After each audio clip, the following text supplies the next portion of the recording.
Hello friends, இன்றைக்கி நான் recipe பார்க்க போகிறேன்னா தந்தூரி சிக்கன் வீட்டிலேயே ரொம்ப சுலபமாக பேனில் எப்படி செய்யுதுன்னு பார்க்கலாமா? இப்போ வாங்க வீடியோக்குள்ளே போகலாம். இதுக்கு நான் இந்த மாதிரி லெக் பீஸ் வாங்கி வாஷ் பண்ணி க்ளீன் பண்ணி வச்சுருக்கேங்க.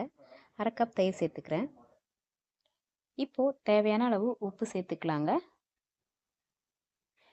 2 டீஸ்பூன் மஞ்சத்தூள் ஆட் பண்ணிக்கிறேன். ட்ரை சில்லி பவுடர் ஆட் பண்ணிக்கிறேங்க. உங்களுக்கு ஃபுட் கலர் சேர்க்க விருப்பம் இல்லைனா காஷ்மீர் மிளகாத்தூள் 2 டீஸ்பூன் ஆட் பண்ணிக்கோங்க. அது நல்லா கலர் கொடுக்கும். இப்போ 1 டீஸ்பூன் அளவு சிக்கன் 65 மசாலா, 1 டீஸ்பூன் சீரகத்தூள், 2 டீஸ்பூன் கரம் மசாலா ஆட் பண்ணிக்கிறேங்க. லாஸ்ட்டாக தனியாத்தூள் 1 டீஸ்பூன் ஆட் பண்ணிக்கிறேன். இஞ்சி பூண்டு பேஸ்ட் ஆட் பண்ணிக்கிறேங்க. ஒரு பெரிய கரண்டியில் 1 சேர்த்தா கரெக்டாக இருக்கும். 1 டீஸ்பூன் பெப்பர் பவுடர் ஆட் பண்ணிக்கிறேங்க. இப்போது சிக்கனுக்கு தேவையான எல்லா மசாலாவும் ஆட் பண்ணியாச்சுங்க. ஒரு அரை லெமன் ஜூஸ் விதை நீக்கிட்டு ஆட் பண்ணிக்கோங்க. சிக்கன் வாங்கும் போதே தந்தூரிக்குன்னு சொன்னீங்கன்னா அதுக்கேற்ற மாதிரி கட் பண்ணி கொடுப்பாங்க. நாங்கள் இன்றைக்கி லெக் பீஸ் தாங்க எடுத்திருக்கோம். லெக் பீஸ் வாங்கும் போது இந்த மாதிரி கீரல் போட்டு வாங்கியிருக்கோம். அப்போ மசாலாலாம் உள்ளே நல்லா ஊறும், அதுக்காக தான். இப்போது எல்லா இடத்துலையும் ஸ்ப்ரெட் ஆகிற மாதிரி ஈவனாக மிக்ஸ் பண்ணி விடுங்க. நம்ம ஆட் பண்ண மசாலாலாம் எந்த அளவுக்கு ஈவனாக சிக்கனில் கோட் ஆகிருக்கு பார்த்தீங்களா? இந்த அளவுக்கு வந்ததும் லாஸ்ட்டாக கொஞ்சமாக கசூரி மெத்தி ஆட் பண்ணிக்கிறேங்க. இப்போ 4 to 6 ஹவர்ஸ் ஃப்ரிட்ஜில் வச்சு எடுத்துக்கலாங்க. ஃப்ரீசரில் வைக்க வேண்டாம். எந்த அளவுக்கு கறி நல்லா ஊறுதோ அந்த அளவுக்கு நல்லா டேஸ்ட் கிடைக்கும், சாஃப்ட்னஸ் கிடைக்கும். அதுக்காக தான். பேன் வச்சு சூடானதும் ஒரு கரண்டி எண்ணெய் சேர்த்துக்கிறேங்க. ஒரு கரண்டி பட்டர் ஆட் பண்ணிக்கிறேன்.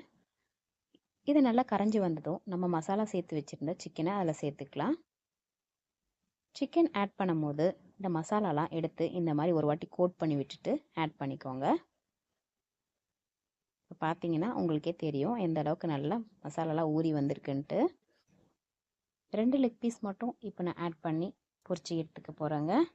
நிறையா சேர்த்துட்டேன்னா வேகிறதுக்கு ரொம்ப லேட் ஆகும். அதுக்காக 2 மட்டும் ஆட் பண்ணியிருக்கேன். ஒரு வாட்டி இந்த மாதிரி மசாலாலாம் கோட் பண்ணி விட்டுட்டு இது மூடி போட்டு அப்படியே ஒரு 2 நிமிஷம் போட்டு அப்படியே சிம்லேயே இருக்கட்டும்ங்க. கொஞ்சமாக கருவேப்பிலை தூவி விடுங்க, நல்லா ஃப்ளேவருக்காக. ஒரு 2 நிமிஷம் கழித்து அப்பப்போ திருப்பி விடுங்க. பாருங்கள் எந்த அளவுக்கு செவந்து வந்திருக்கு பாருங்கள். நம்ம ஆட் பண்ண சிக்கன்லாம் எந்த அளவுக்கு நல்லா டீப் ஃப்ரை ஆகிருக்கு. இந்த மாதிரி ஒரு சைட்ஸாக திருப்பி விட்டு நம்ம ஃப்ரை பண்ணி எடுத்துக்கிட்டோம்னா எல்லா இடமும் நல்லா வெந்துருங்க. கொஞ்சம் டைம் எடுக்கும். ஒரு 15 to 20 மினிட்ஸ் ஆகுது இது ஃப்ரை பண்ணி எடுக்கிறதுக்கு சிம்லேயே வச்சு. இந்த மாதிரி நல்லா அழுத்தி விட்டிங்கன்னா உள்ளெல்லாம் நல்லா வெந்துருங்க. இப்போது அவ்வளோதான், நம்மளோட சிக்கன் பீஸஸ் சூப்பராக ஃப்ரை ஆகிருக்கு. இதே மாதிரி நம்ம பேட்சாக போட்டு ஃப்ரை பண்ணி எடுத்துக்கலாங்க. இப்போ இதை பிளேட்டுக்கு ட்ரான்ஸ்ஃபர் பண்ணிடலாம். இப்போது அடுத்த பேட்ச் சிக்கன் போட்டோம் சூப்பராக ஃப்ரை ஆகிட்டு தட்டில் ட்ரான்ஸ்ஃபர் பண்ணி எடுத்துக்க போகிறேன். பாருங்கள் எந்த அளவுக்கு நல்லா டீப் ஃப்ரை ஆகிருக்கு. இதுக்கப்புறம் ஒரு குட்டி ப்ராசஸ் இருக்குது, அது என்னென்னு பார்க்கலாமா? இந்த மாதிரி அடுப்பு கறி இருந்துச்சுன்னா இந்த மாதிரி நல்லா ஹீட் பண்ணி எடுத்துக்கோங்க.